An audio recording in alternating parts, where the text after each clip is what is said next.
अब ये बताना क्या चाह रहा है, ये क्या चीज लिखा हुआ है, इसका मतलब क्या होता है, ठीक है। मैं आपको थोड़ा एक्सप्लेन कर देता हूँ। लॉट साइज क्या होता है और दूसरी चीज एक्सपायरी क्या होता है। अगर आप चाहो कि भाई मेरे को निफ्टी का सिर्फ एक ही शेयर खरीदना तो आप नहीं खरीद सकते, ठीक है। So hey guys, welcome back to my new vlog. देखो, ऑप्शन ट्रेडिंग सीरीज का ये है पार्ट 6। तो अगर आपने पार्ट 5 तक नहीं देखा है तो चैनल पे चेकआउट करो। लिटरली बता रहा हूँ, बहुत ही आसान शब्दों में ऑप्शन ट्रेडिंग बताया है। अगर आप 5th क्लास में भी होते तो भी आप ऑप्शन ट्रेडिंग को बहुत ही सिंपल लैंग्वेज में सीख सकते हो। तो जाके चैनल पे चेकआउट जरूर करना।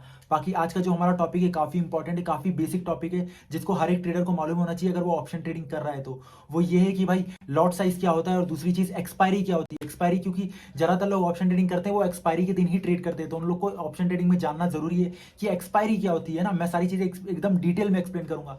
तो बाकी चैनल को सब्सक्राइब नहीं किया तो सब्सक्राइब कर लो गाइस, बहुत मेहनत लगती है ये सारी वीडियोस क्रिएट करने में। मैं इसलिए क्रिएट कर रहा हूँ कि आप लोगों तक सही इन्फॉर्मेशन पहुंच सके गाइस। बाकी 5 मिनट सब्सक्राइबर जल्दी जल्दी कंप्लीट कराओ, ये तो आपके हाथ में है, ठीक है। बाकी सिखाने का काम जवाबदारी मेरी है, तो वो मैं आपको सिखा के रहूंगा। चलो चलते हैं स्क्रीन के ऊपर और आपको बताता हूँ। सो देखो, हम आ चुके हैं अपने सिस्टम के ऊपर। यहाँ पे मैंने ओपन कर रखा है रिलायंस का स्टॉक और यहाँ पे देखो निफ्टी 50 का इंडेक्स ओपन कर रखा है।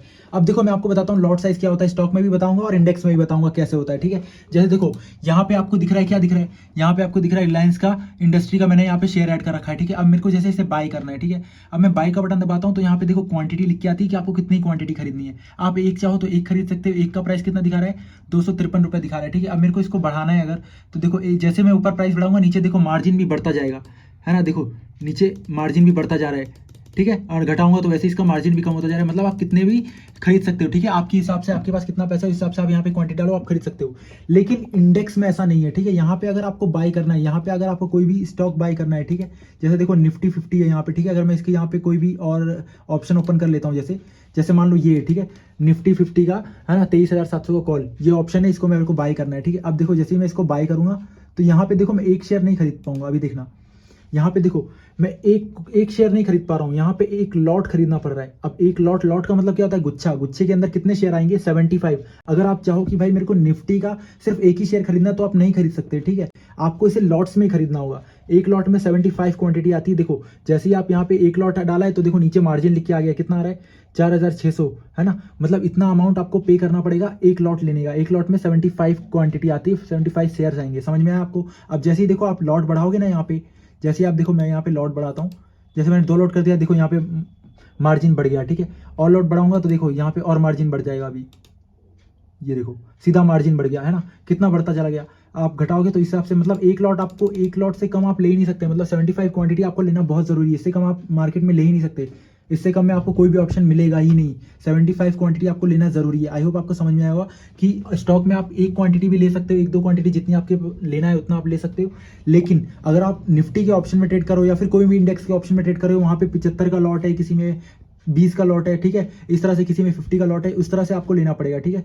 50 क्वांटिटी का शेयर है, इस तरह से आपको लेना पड़ेगा। समझ में आया आपको कि लॉट साइज क्या होता है। सो अब हम समझेंगे एक्सपायरी क्या होती है। जैसे देखो यहाँ पे आपको स्क्रीन पे दिख रहा है निफ्टी 50 का चार्ट, ठीक है ना। अब मैं आपको दिखाता हूँ निफ्टी के ऑप्शंस। देखो जैसे मैं यहाँ पे लिखता हूँ निफ्टी का, देखो यहाँ पे ऑप्शंस में क्लिक किया, सारे ऑप्शंस यहाँ पे आ गए, ठीक है। अब ये बताना क्या चाह रहा है, ये क्या चीज लिखा हुआ है, इसका मतलब क्या होता है, ठीक है। मैं आपको थोड़ा एक्सप्लेन कर देता हूँ।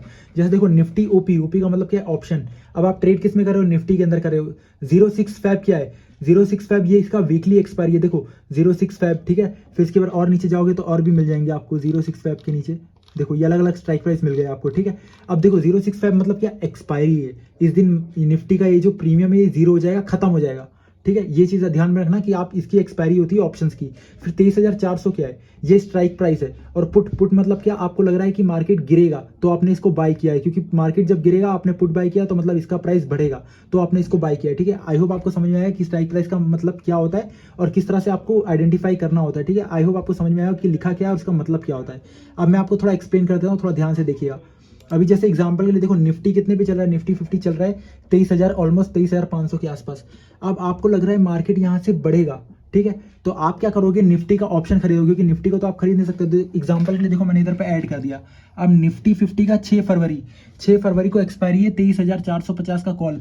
मतलब मैंने 50 पॉइंट इन द मनी ले रखा है, ठीक है। मेरे को लग रहा है निफ्टी यहाँ से ऊपर भागेगा। अगर निफ्टी ऊपर भागेगा तो ये कॉल का ऑप्शन बढ़ेगा, ठीक है।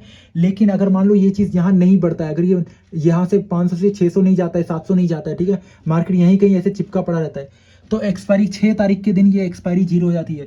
क्यों, देखो अगर ये 6 तारीख तक मार्केट खाली इसी के आसपास घूमता रहेगा, ठीक है, ना ही ऊपर जा रहा है ना ही नीचे जा रहा है, तो 6 फरवरी को क्या है, ये आखिरी दिन है इस शेयर का, ठीक है, इस ऑप्शन का। उस दिन ये प्रीमियम 0 हो जाएगा। ठीक है। आई होप आपको समझ में आया हो कि इसका मतलब क्या होता है। सो इस तरह से स्ट्राइक प्राइस होता है, इस तरह आपको चूज करना रहता है, ठीक है। आई होप आपको समझ में आया एक्सपायरी के दिन क्या होता है, ठीक है। तो ये सारी चीज़ें जो आपको समझना होगा, एक्सपायरी के दिन यही सारी चीज़ें होती है जो आपको जानना बहुत ज़रूरी है, तो ध्यान में रखिएगा इस चीज़ों का। बाकी मिलते हैं मेरे नेक्स्ट व्लॉग में, आई होप आपको समझ में आया होगा।